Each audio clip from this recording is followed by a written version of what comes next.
በስመ አብ ወወልድ ወመንፈስ ቅዱስ አሐዱ አምላክ አሜን። በክርስቶስ ክርስቲያን፣ በወልድ ወልደ እግዚአብሔር፣ በመንፈስ ቅዱስ መንፈሳውያን የተሰኛችሁ ያያሉ የልዑል እግዚአብሔር ቤተሰቦች የእናታችን የቅድስት ድንግል ማርያም የአስራት የበኩራት ልጆች እንኳን ለጻድቁ አቡነ ገብረ መንፈስ ቅዱስ ወርሃዊ መታሰቢያ ክብረ በዓል በሰላም አደረሳችሁ።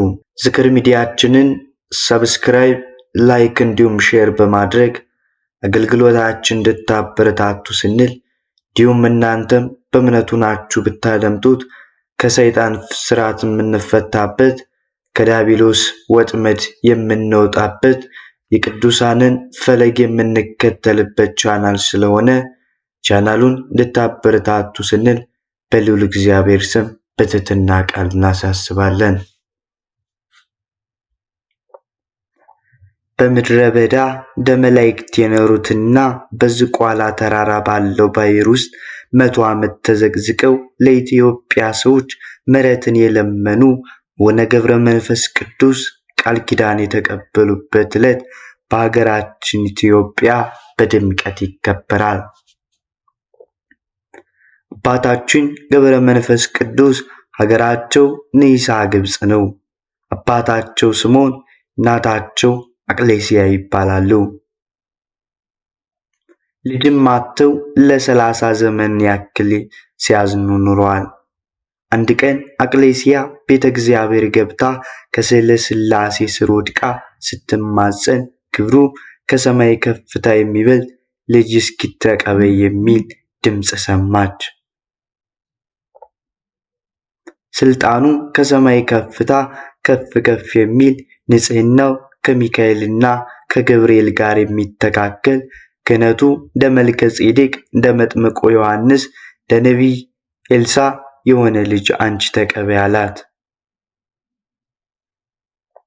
አቅሌስያም በመጋቢት 29 ቀን ጸንሳ በታኅሳስ 29 ቀን ደም ግባቱ እጅግ የሚያምር ወንድ ልጅ እንደወለደች መልኩ ቅዱስ ገብርኤል በሰው አምሳል መጥቶ የዚህ ልጅ ስሙ ገብረ መንፈስ ቅዱስ ይሆናል አላት። ወዲያውም ሕፃኑ ተነስቶ ከእናቱ ጭን ወርዶ ለአብ ለወልድ ለመንፈስ ቅዱስ 3 ጊዜ ሰገደ። ዳግመኛም ከጨለማ ወደ ብርሃን ላወጣኝ ለአብ ለመንፈስ ቅዱስ ምስጋና ይሁን አለ። ከዚህም በኋላ ጻድቁ አቡነ ገብረ መንፈስ ቅዱስ መጋቢት 29 ቀን ተጸንሰው ታኅሳስ 29 ቀን ተወለዱ።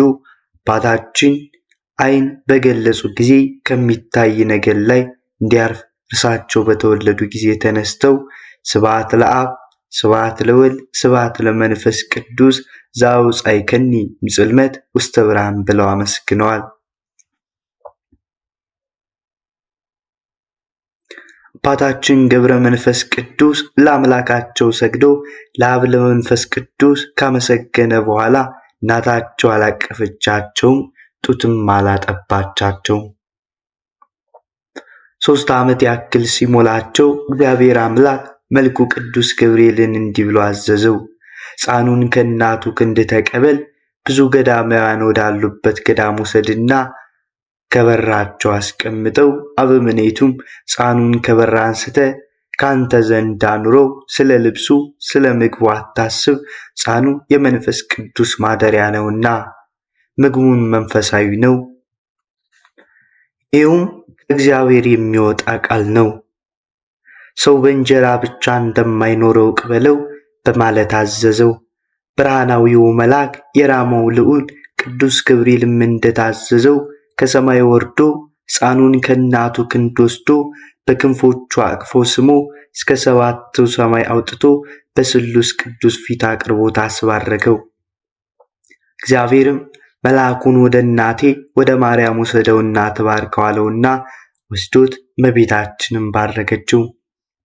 ዳግመኛም ከአዳም ጀምሮ ሄሮድስ በግፍ እስካስፈጃቸው ሕፃናት ያሉት ሁሉም ቅዱሳን ነቢያት፣ ሐዋርያት፣ ጻድቃን፣ ሰማዕታት፣ ደናግልና መነኮሳት ሁሉን እንዲባርኩት አደረገው። መልሶ ከእግዚአብሔር ፊት አቆመው።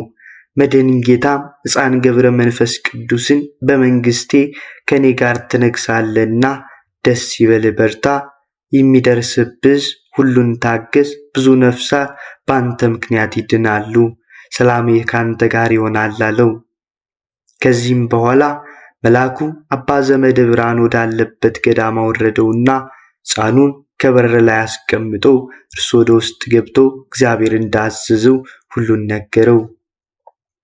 አባ ዘመደ ብርሃንም ሕፃኑን አስገብቶ በእንክብካቤ የቤተ ክርስቲያን ትምህርት ሁሉ እያስተማረ ሕፃኑን አሳደገው። ሕፃኑም ትምህርቱን በጨረሰ ጊዜ ድቁና ተቀብሎ እንደ ቅዱስ እስጢፋኖስ ጸጋንና ሞገስን የተመላ ሆነ። ፍጹም የእግዚአብሔር ጸጋ አድሮበታልና ስራው ሁሉ በእውቀት የተመላና የተቃና ሆነ። አባ ዘመደ ብርሃንም በሕፃኑ ላይ ያደረበትን ጸጋ ያየ እጅግ ደስ ይለው ነበር። ለቅዱስ እንጦንስ አስኬማውን ሰጠው። ከዚህም በኋላ ገብረ መንፈስ ቅዱስ ቅስናን ተቀበሉና በጾም በጸሎት ተጠምደው በታላቅ ተጋድሎ መኖር ጀመሩ። ሐዋርያትም የታምራትና የፈውስ ሀብት ተሰጣቸውና ድውያንን የሚፈውሱ፣ ሙታንን የሚያስነሱ፣ አጋንንትን የሚያወጡ ሆኑ። መልአኩ ቅዱስ ገብርኤል ዳግመኛም ተገልጦላቸው ወደ ሰማይ አሳረጋቸውና ከእግዚአብሔር ፊት አቆማቸው። ያን ጊዜም ጌታችን ክቡራን የሆኑ እጆቹን ዘርግቶ ከባረካቸው በኋላ በጸሎት ከሲኦል የምታወጣቸው ብዙ ደይነ ነፍሳቶች አሉ፣ ድውያንንም ትፈውሳለህ። ከእንግዲህ ወዲህ ከሰው ተለይተ ወደ ጫካ ገብተ ከአንበሶችና ከነብሮች ጋር ኑር አላቸው። አባታችንም ጌታችንን የሰጠኝ እነዚህ አንበሶችና ነብሮች ምን ይመገባሉ አሉት። ጌታችንም የረገጥከውን መሬት ይልሳሉ፣ በዚያም ይጠግባሉ፣ ወደ እኔም እስክትመጣ ድረስ ይኸው ምግብ ይሆናቸዋል አላቸው። ቅዱሳን መላእክትም ይህንን በሰሙ ጊዜ ደስ አላቸው። ጌታችን መልአኩን ወደ ቀደመ ቦታቸው ይመልሳቸው ዘንድ አዘዘው። ከዚህም በኋላ ወነ ገብረ መንፈስ ቅዱስ ከራሳቸው እስከ እግራቸው ድረስ ጠጉር በቀለላቸው። የጠጉራቸው ርዝመቱ 1 ክንድ ከስንዝር ነው። አባታችንም በታላቅ ተጋድሎ ሲኖሩ በጸጋ ላይ ጸጋ ተጨመረላቸው። ከዕለታት በአንዷ ቀን የፈወሳቸው ሕሙማን ብዛታቸው እልፍ ሆነ። የአገሩ ሰዎችም ስራቸውን ስላወቁባቸው አዘኑ። ውዳሴ ከንቱ እንዳይሆንብኝ ተነስቼ ሰው ወደማያውቀኝ አገር ሄዳለሁ ብለው ተነስተው ሄዱ። ዙም አባታችን እንደተሰወሩ ባወቁ ጊዜ በሐዘን ከልባቸው አለቀሱ። ከዚህም በኋላ አባታችን ወደ ጫካ ገብተው ብቻቸውን የበጋውን ሐሩር የክረምቱን ቁር ታግሰው ምንም ልብስ ሳይለብሱ ራቁታቸውን ሆነው በተጋድሎ ኖሩ። ከጽኑ ተጋድሏቸውና ከጫካው ቅዝቃዜ የተነሳ ሰውነታቸው አልቆ ከአጥንታቸው ጋር ተጣበቀ። ፍራፍሬም ሆነ ምንም ነገር አይመገቡም፣ ውሃም ፈጽሞ አይጠጡም ነበር። አባታችን ምድረ በዳ እንደ ሰው ሳይሆን እንደ መላእክት ኖሩ። ቅዱሳን መላእክትም ዘውትር ይጎበኟቸው ነበር። ስለ ምግባቸውም ሰማያዊ ህብስት አምጥተው ይሰጧቸዋል። ነገር ግን አባታችን ያንን ህብስት አይመገቡም። ይልቁንም ጽዋውን ባሸተቱት ጊዜ እንዲሁ ይጠግባሉ ይረካሉና። አባታችን በተወለዱበትም ቤት አልኖሩምና እናትና አባታቸው የሥጋ ዘመዶቻቸውም አላወቋቸውም። በበረሃ ብቻቸውን ኖሩ እንጂ ነገር ግን ሰማያውያን ሁሉ ወዳጆቻቸው ሆኑ። እመቤታችን ወዳጄ ትላቸዋለች። ነቢያት፣ ሐዋርያት ወገናችን ይሏቸዋል። መላእክትም ወዳጃችን እያሉ በክንፋቸው ያቅፏቸዋል። የአባታችን መዓዛቸው ጫካውን ይሞላው ነበር። በመንፈስ ቅዱስ ኃይል ወደ ፈለጉት ቦታ በፍጥነት እንደ ወፍ ይበራሉ። ስለተጸጋቸውም ጸጋ የበረሃ እንስሳት አንበሳና ነብር ሁሉ ያገለግላቸዋል። አባታችን ሁልጊዜ እንዲህ ይሉ ነበር፣ የሚጣፍጥ ምግብን መውደድ ኃጢአትን ያመጣል፣ ሞትን ያስከትላል። ክንፍ ያላቸው የሰማይ ወፎች እንኳን በመብል ምክንያት ይጠመዳሉ። ምግብን በመሻት ከምድር ላይ ይወድቃሉ፣ በወጥመድም የሰው ልጅም ምግብን በመውደድ በኃጢአት ይወድቃልና እኔስ ለሰውነቴ መጠጥን ምግብን አልፈልግም፣ ልብስም አልሻም፣ ራቁቴን ከእናቴ ማኅፀን እንደወጣሁ እንዲሁ ራቁቴን ወደ መቃብር እመለሳለሁ እንጂ። ከዚህ ከኃላፊው ዓለም በሞት በተለየው ጊዜ መብልና መጠጥ ልብስን ማን ያስከትልልኛል አሉ። ዳግመኛም ሰው ሊደርስ በማይችልበት በረሃ እኖራለሁ፣ ነጣቂ ተኩላዎችና አራዊቶች ባሉበት እነርሱ እንዲበሉኝ ሥጋዬን እጥላለሁ። ዳዊት በመዝሙር የጻድቃን ሥጋቸው ለዱር አራዊት ነው እንዳለ እኔ ክፉዎች አውሬዎች፣ ተናዳፊ እባቦችና ዘንዶች ወዳሉበት እገባለሁ፣ ምግብም መሆናቸው ዘንድ እወዳለሁ በማለት አባታችን ራሳቸውን ለሞት አሳልፎ ይሰጡ ነበር። ነገር ግን አራዊት ሁሉ እየሰገዱላቸው ይገዙላቸው፣ ከእግራቸውም በታች ይተኙ ነበር። እንደሚታዘዝ ደቀ መዝሙርም ይታዘዙላቸው ነበር። ለጸሎትም በሚቆሙበት ጊዜ አብረዋቸው ይቆማሉ። ምንኛ መታደል ነው! በፊታቸውም ይጫወታሉ። በአንደኛው ዕለት አባታችን ጸሎታቸውን እንደጨረሱ ሰማይ ተከፍቶ የእሳት ድንኳን ተገልጦ አርባዕቱ እንስሳ የእግዚአብሔርን ዙፋን ተሸክመው 24ቱ ካህናተ ሰማይ ማዕጠንተ ወርቅ ይዘው ቅዱሳን መላእክትና አለቆቻቸው በየነገዷቸው በዙሪያው ቆመው ጌታችን ለአቡነ ገብረ መንፈስ ቅዱስ በአንድነት በሦስትነት እንዳለ ተገለጠላቸው። አባታችንም ይህን ባዩ ጊዜ እጅግ ፈርተውና ደንግጠው መሬት ላይ ተፍገፍግበው ወደቁ። ጌታችንም ካጸናቸውና ካበረታቸው በኋላ ዮሐንስ ቀለምሲስ እኔን እንዳየኝ አንተም እኔን ማየት የምትችልበትን ኃይል እሰጥሃለሁ። ወዳጄ ሆይ ምን ትሻለህ? የምትጠይቀኝስ ነገር ምንድን ነው? ልይ ብለህ በለመንከኝ ጊዜ ተገለጥኩልህ። 80 ዓመት በጫካ ኖርክ፣ በረሃዎችን ዞርክ፣ ከአንበሶችና ነብሮች ከአራዊትም ጋር መኖርን አልፈራህም። ጨከንክ፣ እስከ ሞት ድረስ ታገስክ። የመረጥኩ ወዳጄ ገብረ መንፈስ ቅዱስ ሆይ ምን አደርግልህ ዘንድ ትወዳለህ? አላቸው። አባታችን ይህንን ቃል ኪዳን ከጌታችን ሲሰሙ አምላኬ ሆይ ልታደርግልኝ አይገባም፣ በፊትስ ሞገስ ካገኘው የገቦታን ሰዎች ማርልኝ፣ እነርሱ ኃጥአን ናቸውና አንተ ንስሐቸውን ለማይሹ ጻድቃን አልመጣህምና ኃጥአንን ወደ ንስሐ ልትመልስ ነው እንጂ አሉት። ዳግመኛም አቤቱ እንደ ክረምቷ እንባቸውን እያፈሰሱ ጥርሳቸውን እያፈሰሱ በደይን የሚኖሩትን አስባቸው፣ ሰይጣን አስቷቸዋልና በማወቅ ወይም ባለማወቅ በሰሩት ማራቸው፣ ይቅር በላቸው እያሉ ለመኑት። ጌታችንም ወዳጄ ሆይ የለመንከኝን አልከለክልህም፣ እንደ ቸርነቴም ስምህን የጠሩትን መታሰቢያን ያደረጉትን ኃጥአንን ምሬልሃለሁ፣ የለመንከኝንም ሁሉ አደርግልህ ዘንድ ቃል ኪዳን ሰጥቻለሁ አሏቸው። አባታችንም እጅግ ደስ ብሏቸው በግንባራቸው መሬት ላይ ወድቀው ጌታችን ሲያመሰግኑት ቅዱሳን መላእክትና ሰማያውያን ቅዱሳን ሁሉም አብረው ተደስተው እግዚአብሔርን አመሰገኑ። አባታችንም ይህንን ቃል ኪዳን ሲቀበሉ ዕድሜያቸው 300 ዓመት ነበር።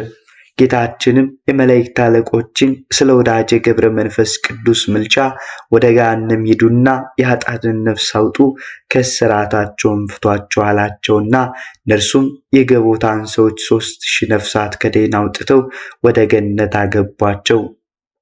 ዳግመኛም እግዚአብሔር አቡነ ገብረ መንፈስ ቅዱስን እንዳንተ ካሉት ሰዎች በቀር በዓለም ያሉ ሰዎች እንዳያውቁ አደርጋለሁ።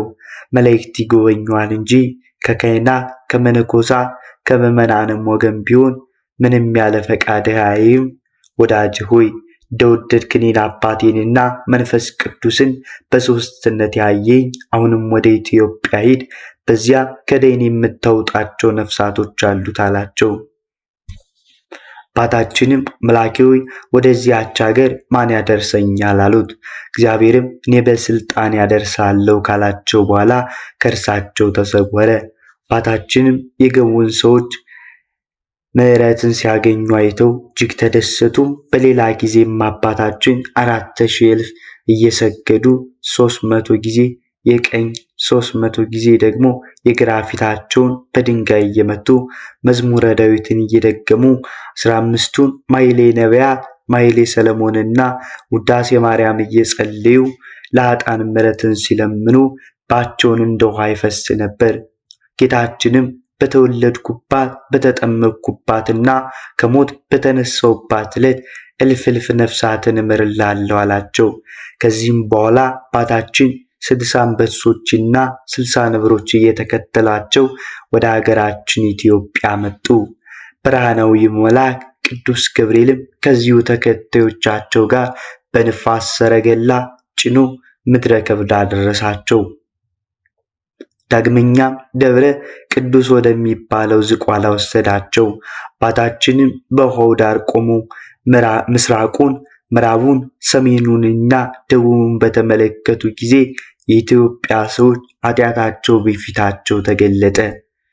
ሰው የገዛ ፊቱን በመስታወት እንደሚያይ የኃጥአንም ስራቸው በአባታችን ፊት እንዲሁ የተገለጠ ነውና አባታችንም የኢትዮጵያን ሰዎች ኃጢአታቸው በግልጽ በተመለከቱ ጊዜ ተወርውረው ወደ ባሕሩ በመግባት ተዘቅዝቀው መጸለይ ጀመሩ።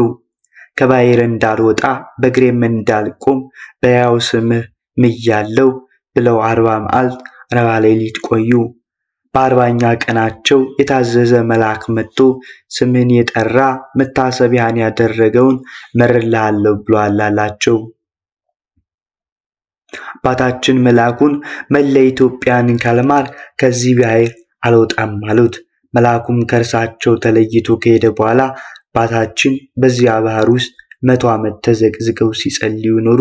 አባታችንም በባሕሩ ውስጥ ተዘቅዝቀው 100 ዓመት ሲጸልዩ ከኖሩ በኋላ ደማቸው ፈሶ አለቀና ውሃ ደም መሰለ። ስጋቸው አልቆ አጥንቶቻቸው እንደ በረዶ ሆኑ። 7300 የሚሆኑ አጋንንትም ከአራቱም አቅጣጫ እየመጡ ሰውነቶቻቸውን በፍላጻዎቻቸው ይወጓቸው ነበር።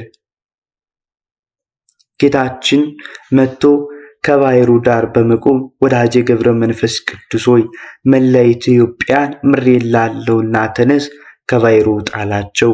አባታችንም አጥንታቸው እንደ መርፌ ቀዳዳ ተበሳስቶ ፈጽመው ደክመው ነበርና ጌታችን በክቡራን እጆቹ ሁለንተናቸውን ቢዳስስላቸው እንደ ቀድሞ ደህና ሆኑ።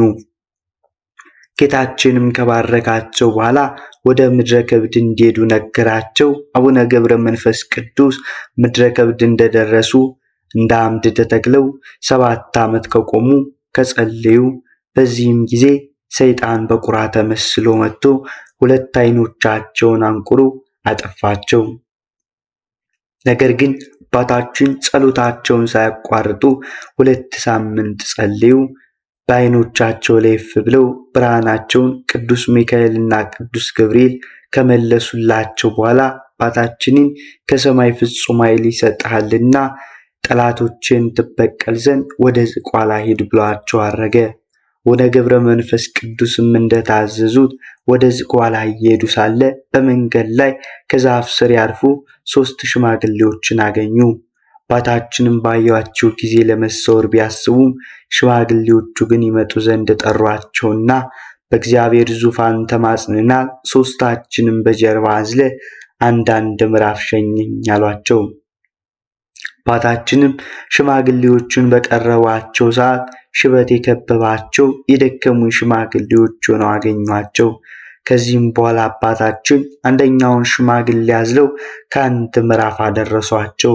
ያም ሽማግሌ ከዚህ አሳርፈኝ፣ አንተ ደግመሃል፣ የማትበላ የማትጠጣ ነህና አሏቸው። አባታችንም አባ የት ያውቁኛል አሏቸው።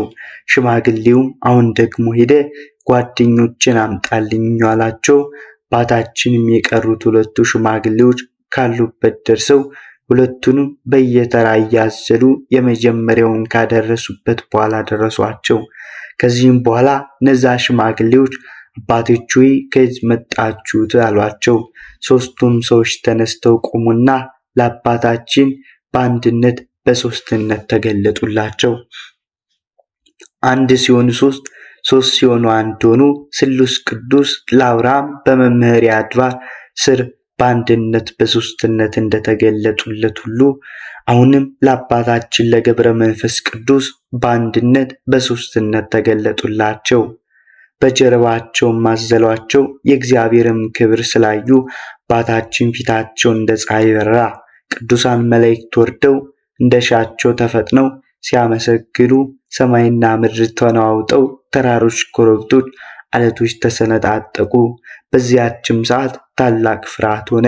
አባታችንም ዙሪያቸውን በከበባቸው ምስጢራት ጎርፍ ተውጠው ተንቀጥቅጠው በምግባራቸው ወደቁና እንደ በድን ሆኑ። በራእይ ውስጥም ሆነው እነዚያ ሽማግሌዎች አባታችንን እስከ ሰባተኛው ሰማይ እንዳደረሷቸው ተመለከቱ። ከዚህም በኋላ ጌታችን ሐዋርያትን እንደ ቅዱስ ጴጥሮስ እንደቀሰቀሳቸው አባታችንም እንቀሰቀሳቸውና ወደ ዝቋላ ውረድ 100 ዓመት ሙሉ አጥንትህን ሥጋህን እየነፉ የተዋጉን አጋንንት ታጠፋቸው ዘንድ ነው እኔ ወሰድኩ። ባለማወቃቸው በትዕቢት ላይ ናቸውና በባሕር ውስጥ አለ ይለዋል። 7ቱ ሊቃነ መላእክት ይረዱሃል፣ መባረቅትም በፊትህ ላይ ይከተሉሃል አሏቸው። ያን ጊዜም አባታችን በመብረቅ ላይ ሆነው እነዚያን አጋንንት ወዳሉበት ወረዱ። አጋንንቱም ደመናት ከበቧቸው። መላእክትም በሳይ ሰይፍ መተሯቸው። በመብረቅም አጨዷቸው። አመድ ሆነው በነፋስ በተኗቸው። የእነዚያም አጋንንት ቁጥራቸው 70,000 እልፍ ከ1,000 ነበር። ሁሉም በአንድ ጊዜ አልቀዋልና ከነርሱ ሸሽቶ ያመለጠም አልነበረም። 7ቱ መላእክትም ወደ ሰማይ አረጉ። አባታችን አንበሶችና ነብሮች ድብና ዘንዶ ወዳሉበት ምድረ ከብድ ተመለሱ። አባታችንም ወደ ምድረ ከብድ ከተመለሱ በኋላ መንፈስ ቅዱስ ጠራቸው። 3 ቅዱሳን ሁሉም በየአንበሶቻቸው ላይ ተቀምጠው ወደ ምድረ ከብድ መጡ።